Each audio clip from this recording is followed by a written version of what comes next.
Hi, welcome to the Come Off Conqueror show. I'm your host, Bonnie, and we are in my closet tonight for this episode. I will explain why we're in my closet in a minute. So I want to leave you for some suspense here. But today we're talking about what it's really like to leave an abusive relationship or a toxic environment or an abusive family or partner or anything of the sort. What it's like to leave a bad situation and step into the good. There's some ugly truths that we don't talk about usually as survivors. No one really wants to dwell on what it was really like right after they left. They want to focus on all the good and all the amazing things that happened after that. They don't want to talk about some of the not so good things that happened immediately after they left. So today, if you are in one of those types of situations or you've just freshly left, this episode is for you and to help validate some of the feelings and some of the things that are going on with you. So let's jump into that topic.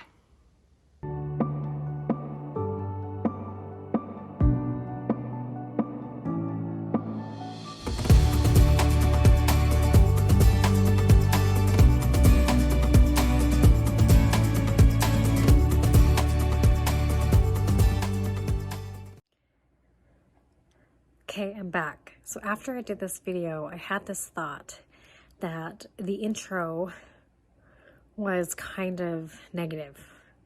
And so I'm having my assistant insert this part before we jump in, because I want you to understand that, how do I put this? What you're feeling is normal and common, and it does get better. And I titled this video, The Ugly Truth About Leaving a Toxic Relationship, mostly because I feel like this is something that you don't anticipate when you leave. And these feelings of uncertainty and self-doubt and second-guessing yourself and all the things that are going through your head right now, we don't anticipate those. We think that things are going to be perfect and better right away. And the truth is, they're not necessarily better right away. Like, there's a lot of better things about it, right? Like, it's better to not be in an abusive relationship. It's better not to be in a toxic relationship. Like, all those things are definitely better. But, like, your feelings and the hurt and stuff like that doesn't just instantly erase. So that's why I titled it that way, and I just want to make sure that that makes sense and that you don't get discouraged and thinking, oh crap, I made a bad decision, or thinking, well, I'm never going to leave this abusive situation. No, get out. Get out. You deserve so much more. You are an amazing person who deserves love and joy, and you can have those things. You do not have to stay in a bad situation. Okay? So let's get on with the video. I just had to make sure that that was totally 100% clear. That you know things will get better. Even if it doesn't seem like it right now. You can and will find peace and happiness. I promise. Okay. I first want you to know that I have been where you are. Okay? I left an abusive situation, an abusive relationship. I have also been in toxic family situations, codependent family situations, and other negative environments and situations where it was just not good. And I've left those. And I can tell you from experience, it does get better. So hang with me for a minute as I tell you what it's going to be like, or what it is like. And where this came from, this topic tonight, it came from speaking with one of my friends tonight who is going through this right now. She just barely left an abusive situation. Hers was an abusive family. Her parents are who were being abusive. Her family, not just her parents, but other people in her family. It was a very toxic family. And they were very cruel. And she's really struggling. And today, as we were talking, she said to me that she feels so alone and feels like inadequate. She went to a party and she was just feeling so inadequate. All these people were coming up to her and saying hi and trying to make her feel welcomed and including her, but yet she still felt so all alone in the middle of this crowd, in the middle of friends. She felt very alone. And I know many of you will understand that feeling because we've been there. And so she was sitting there crying. I started pouring out my heart to her and telling her I understood that when you leave these type of situations, these feelings are pretty normal and they're really common. It doesn't happen to everybody, okay? But for a lot of us, this is exactly what happens. We leave the toxic situation thinking that we're going to have instant freedom. We're going to have instant relief, right? We think, oh, everything's going to instantly get so much better. I'm going to be happy and I'm going to be free and I'm going to be able to love myself and love others and find love and just somehow think that, the grass is greener on the other side and everything has to be better than this, right? I'm living in hell and daily hell. For some of you, it is a scary situation. You are literally fighting for your life every single day. For other people, they're being emotionally bombarded. And what you're experiencing is hard. And so you think, if I leave, it's going to be better. And the truth is, it is better, just not necessarily right away. So keep watching. I'm going to explain this. I don't want you to give up right now and shut off the video. Give me a minute to get to where I'm going with this. But I want you to know the truth and what it's really like. When you leave a toxic situation, you have been bombarded with lies. You have been told lie after lie after lie. You've been told that you are ugly, that you are not worthy, that you are stupid, that you are fat, that you are dumb, whatever it is, but you've been told lies. My friend, none of those things are true. You are amazing. You are smart. You are resourceful. You are an incredible human being.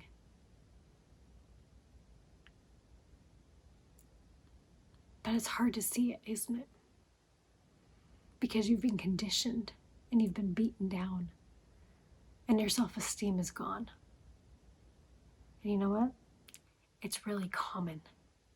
All of us who are leaving these type of situations have been there. We know what you're feeling. So to leave a situation like that so beaten down, you can't think that you're instantly going to have self-esteem. You're instantly going to feel good about yourself. You're instantly going to be happy. You're instantly going to break those chains.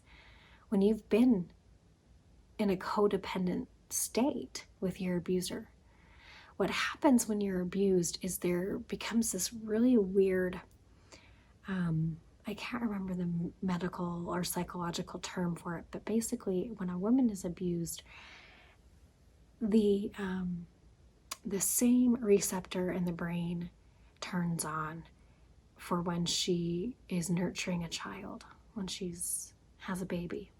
The same sort of bond happens with the abuser, and you become literally bonded to this abuser. It's a weird phenomenon. I don't remember what it's called, but I remember learning about it in one of the domestic violence classes I took. And anyway, so you are literally bonded to your abuser. That's why it's so hard to leave. It takes an average of 7 attempts before someone actually leaves. So what you're feeling is very common, okay? So give yourself some grace.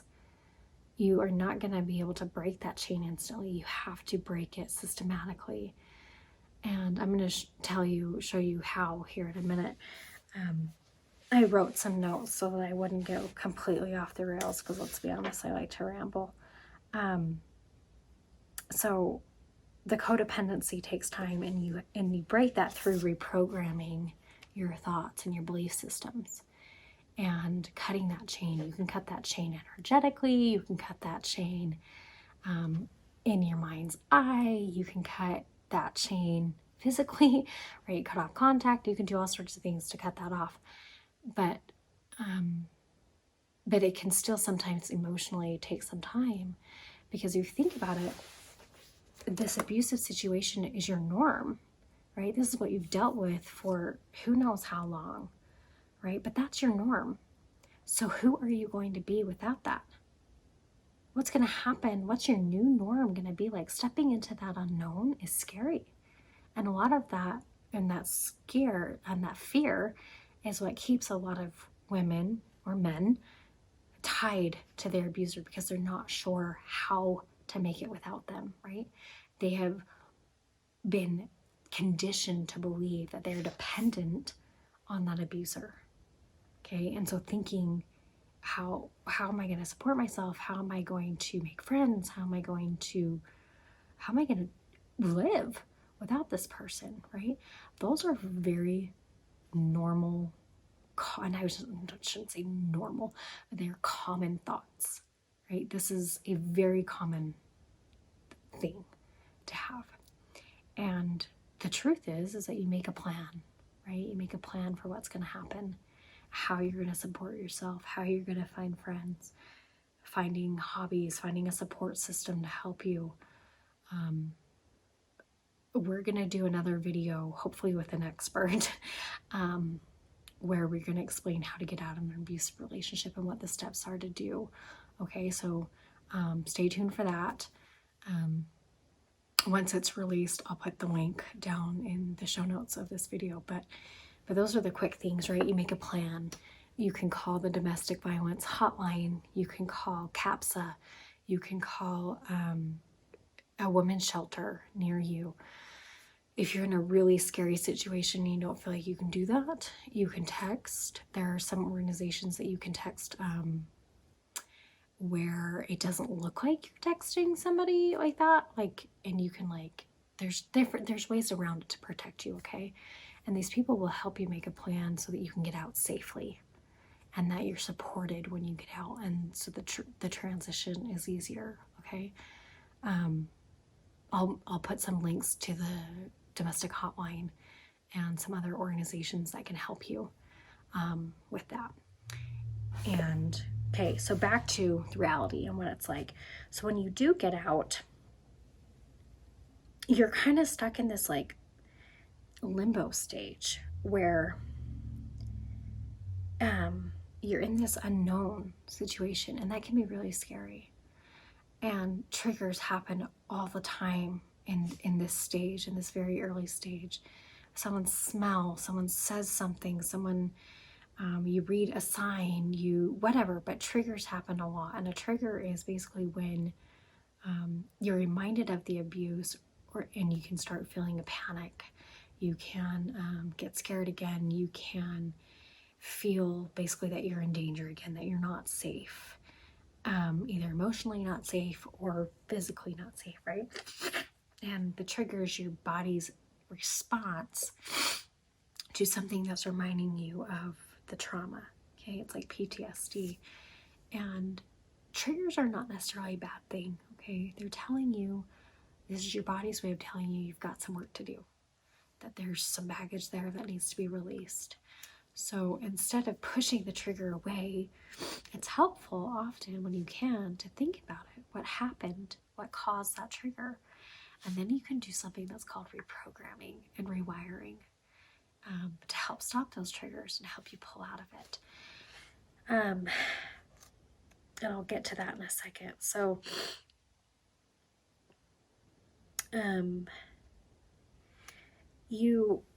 when you're in this situation, and it's important to remember to give yourself some grace, to give yourself some time to heal. Stop expecting yourself to feel better instantly. Stop expecting yourself to be stronger right away. Stop giving yourself expectations, okay? Everyone heals at different timelines. Everyone heals at a different pace, is what I meant to say. And on top of that, you may have really good days and then not so good days. and you may have really good moments and not so good moments, right? It's gonna be a roller coaster for the first little bit, but I promise you it does get better. The more you work at it, the more you do the things that I'm going to suggest, I promise you that the joy will come. You will become confident. You will become happy. You will become free. The bondage that you were in is gone. You will no longer feel like trash. You will no longer feel like a used piece of gum. You will no longer feel worthless. You will feel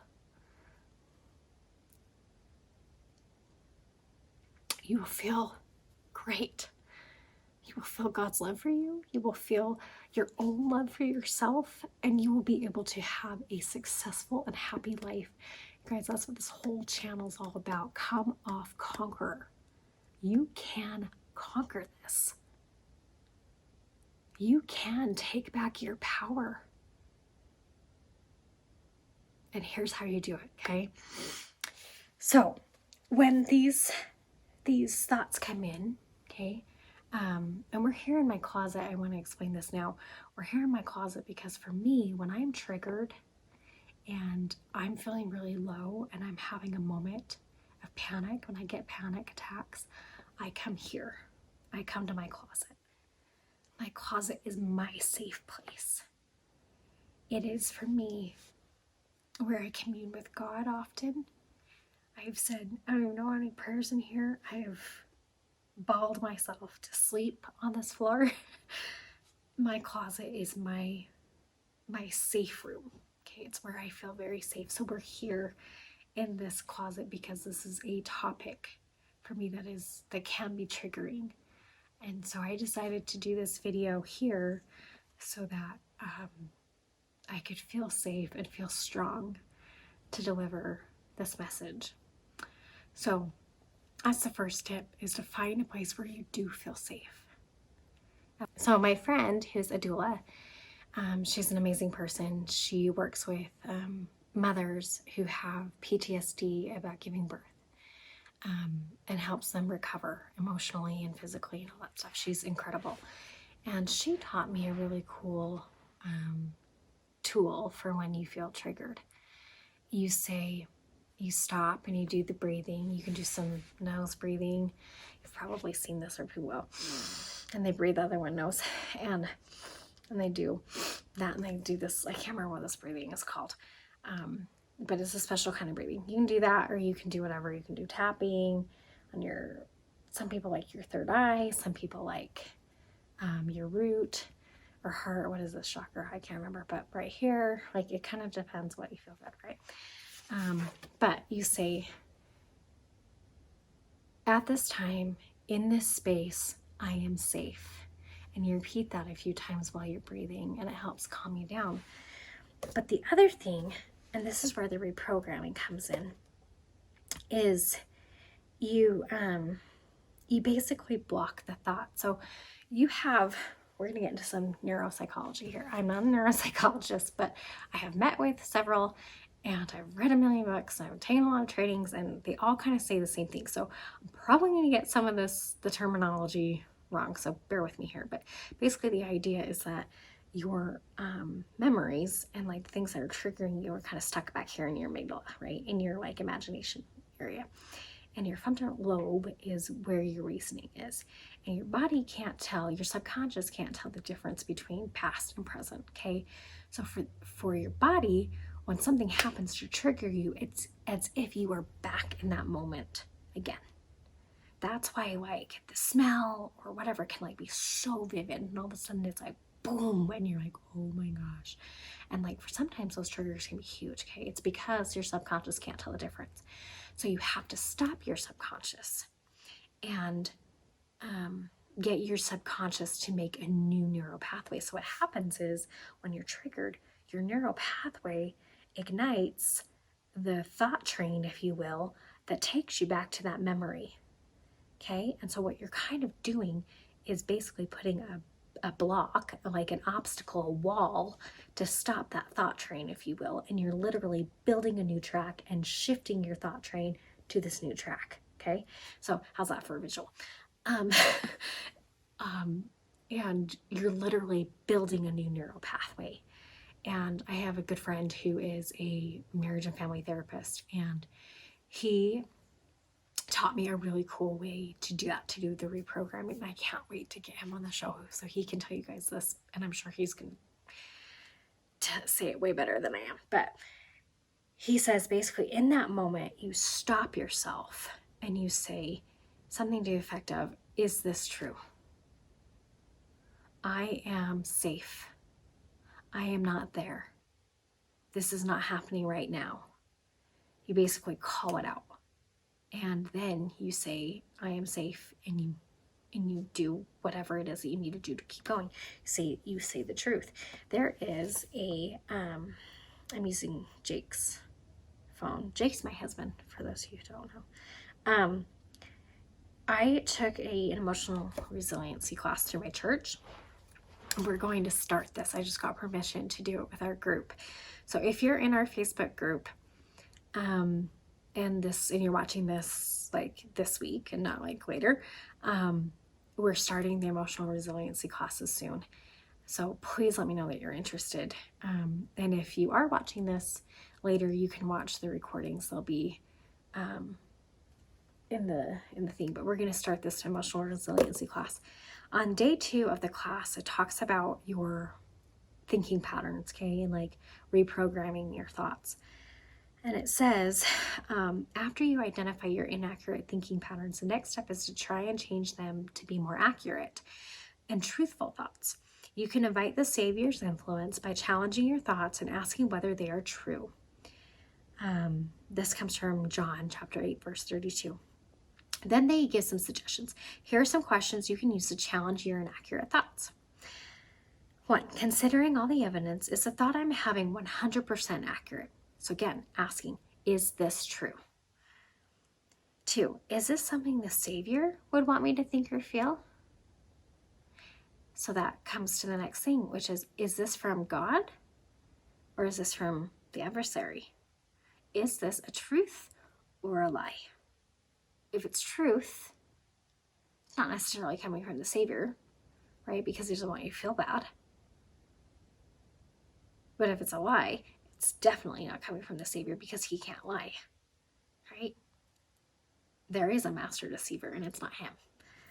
3, is this the thought all or nothing, or all good or all bad, win or lose, or true or false? Or is there some gray? Does it always happen this way? Or maybe just sometimes, right? Like, for example, I'm always so alone. I'm always, gosh, these kids are always so annoying. Is that true? Are the kids always annoying? Are you always alone, right? Like, is it really an all or nothing situation? Next one is, how do I feel when I have this thought? This kind of reminds me of Byron Katie in the work. We should link to that book. It is so good. Okay, next one is, what do I know about myself and others that tells me this is not true? So this comes back to the next thing, which is find 1 to 3 examples of the truth. So I have written down in my notes, block the thought, ask, is it true? No, it's a lie. So you could say something like, get thee hence, Satan. We kind of joke and we say that a lot as a joke, but it's true, right? Tell the truth. So find what the truth is, and then find 1 to 3 examples of the truth that will make your new neural pathway. So that will then happen is your old neural pathway was finding examples to support the lie, right? So what you're now doing is telling the truth and finding examples to support the truth. That is building the new neural pathway. And each time this happens, each time the trigger happens, or each time that negative thought happens, you have to stop it right then and do this process. And that will keep you from spiraling. That'll keep you from triggering and going down like a crazy spiral, right? Another question that it has on here is, what would I tell my best friend or someone I respected if they thought these things? What can you tell yourself? to turn this around. So, I have to tell you that this works. This process that I just told you works, and it works so good. So in the class, they had us write down something that was a negative thought pattern, something that was a false belief about ourselves. And mine was that I'm a bad mom. I've been told that for many years. I was really hesitant if I was going to tell the story, but I'm going to, because I feel like this is the best illustration I can think of to explain how this works. And because I was told that, and because I already had a lot of insecurities about mothering, and feeling like I wasn't a good mom, like I wasn't made to be a good mom, I felt like I'm a career woman, I'm not meant to be a mother, just all these things, right, that went along with this, that I had built up in my head this really big mountain of being a really bad mom, and I wanted to change that. And so I decided that was going to be my project. So that week, every day in my journal, I wrote, I am a good mom, and then I wrote 3 or 4 examples of how I was a good mom that day. Sometimes I'd write more, sometimes I'd write less because it was a bad day. And so they were examples like let's take today, for example. Today my kids had swimming lessons, and I didn't make my little daughter, my 3-year-old, go to swimming lessons because it was raining, and I knew there was no way she was gonna go get in that pool with the rain. Even though it was only like drizzling, I would have to sit on the side of the pool, and I'm like, I'm gonna be miserable and grumpy, and it's just not a good idea. But I did have my other kids go. I brought them blankets, and I made the car really nice and toasty. And when we got home, we had hot chocolate, and I turned on the fire, and I let them, and we had a snuggle fest. That's an example of being a good mom to me. And at first, when I was doing this practice, it felt really foreign. It felt really fake. It felt really false, okay? But it also felt good, because I knew this was where I wanted to go. I wanted to be a good mom. And I wanted to feel like a good mom. And over time, within about a week, I started to really believe it. And it became easier and easier to find examples of when I was a good mom. And after doing this for probably 10 weeks, I was able to really kick a lot of those negative thoughts. And I started to believe I really was a good mom. And so that when things happened with this person who made me feel like a bad mom, I was able to, when those thoughts came into my mind, stop it easier and say, no, I am a good mom. That is a lie. Do not believe her. Do not believe him. Do not believe the situation. This is not true. What is true is that I am a good mom. And today I did this, and that is a good mom. And it really worked. I now feel so much more confident in my ability to be a mother. Am I perfect? Heck no. I'm not a perfect mother. But I have learned that I am perfect for my kids. God gave them to me, not to anyone else. He gave them to me. And that means that I am capable of being a mom to them. This reprogramming or rewiring, whatever you want to call it, works. And so while right now you're in this unknown limbo stage, if you can start to reprogram your thinking, you'll be able to become more self-reliant. You'll be able to become more self-confident. Your self-esteem will build. You'll learn who you are. You will find resources. You'll become stronger. It just takes a little bit of work. So while right now might be a little hard, know that you aren't alone. You have friends. You have all of us in our support group, with our Facebook group, who will be there to encourage you and love you and support you. Join us. If you're not on Facebook, message us through YouTube and join our support group that way. We are here for you, here to support you. So is your local shelter. You can find an advocate, a DV advocate. You can find help from a local church. There are so many different churches that will help, and so many different denominations. You don't have to be Christian to find that help, right? And you have to be a member of my faith to get that type of help. There are so many support groups out there for so many different things. I promise you, things will get better. You are loved. So much more than you know right now. Just keep telling yourself that, because it is true. Okay? I hope that this was helpful. Please leave me comments. Let me know if there's anything I do for you. If there's any videos that you'd like us to do. If you need me to do more videos on abuse and getting out and what abuse is.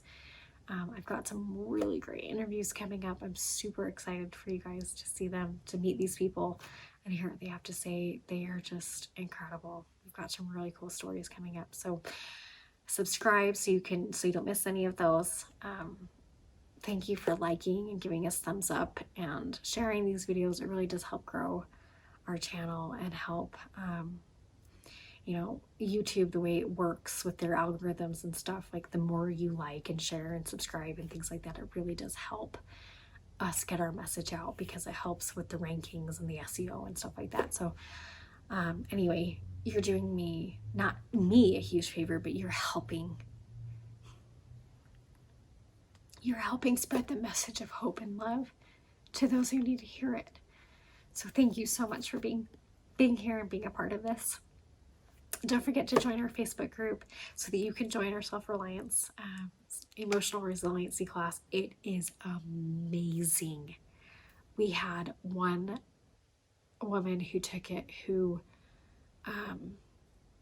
was going through some suicide ideation, and it really helped.